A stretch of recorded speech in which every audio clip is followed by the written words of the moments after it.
37 নম্বর সূরার আল্লাহ সুবহান সূরা হজ 22 নম্বর সূরার 37 নম্বর আয়াতে বলছেন যে কুরবানি গরুর রক্ত হাড্ডি এগুলো আমার নিকটে কোনো কিছুই পৌঁছায় না, বরং পৌঁছায় তাকওয়া।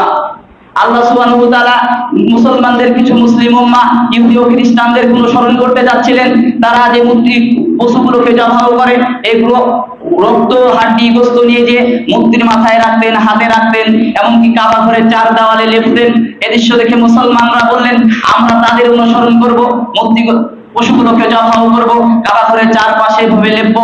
আল্লাহ সুবহানাহু ওয়া তাআলা আমাদেরকে উদ্দেশ্য করে কোরআন মাজিদে বললেন যে তোমাদের পশুগুলোর রক্ত হাড্ডি গোশত এগুলো কিছুই পৌঁছায় না, বরং পৌঁছায় তাকওয়া। তাই আমাদেরকে সর্ব অবস্থায় তাকওয়া অবলম্বন করতে হবে। আপনি যে পশুটি কুরবানি করছেন এই পশুটি আপনি খেয়ে ফেলেন, কোনো সমস্যা নাই, আল্লাহ সুবহানাহু ওয়া তাআলা আপনার কাছে জবাবদিহিতা করবে না, কিন্তু আপনার কাছ থেকে নিতে যাচ্ছেন তাকওয়া। আর আমাদের সমাজে সর্বপ্রথম এখন বর্তমান যুগের মানুষেরা 3 শ্রেণীর কুরবানি হয়ে গেছে। এক শ্রেণী 3 উদ্দেশ্যে কুরবানি করছে। 1 নম্বর উদ্দেশ্য হচ্ছে গোশত খাওয়া, 2 নম্বর উদ্দেশ্য হচ্ছে লোক দেখানো বড় কুরবানি, 3 নম্বর উদ্দেশ্য হচ্ছে আল্লাহকে নৈকট্য হাসিলের উদ্দেশ্য। 3 শ্রেণীর লোক এখন কুরবানি করছে।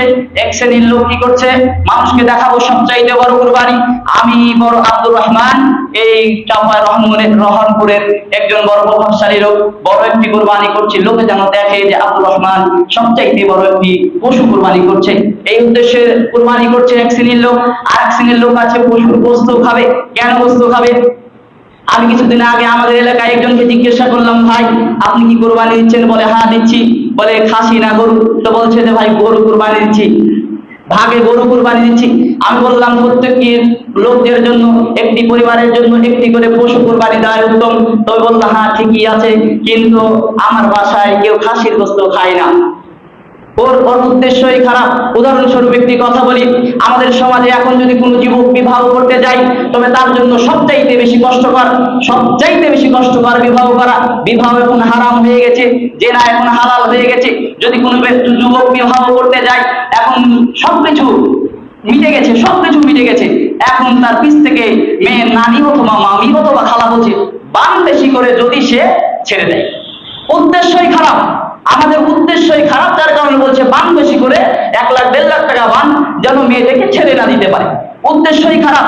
এজন্য আমাদের উদ্দেশ্য যেন আল্লাহকে নৈকট্য হাসিলের উদ্দেশ্য হয়, কুরবানির গরুর গোশত খাওয়ার উদ্দেশ্য যেন না হয়। খাসিটি আপনি কুরবানি করুন, 7 ভাগে কুরবানি করুন। সালাফগণ আহলুল হাদিসদের ইমামগণ বলেছেন সহিহ হাদিস, আপনারা মানুন।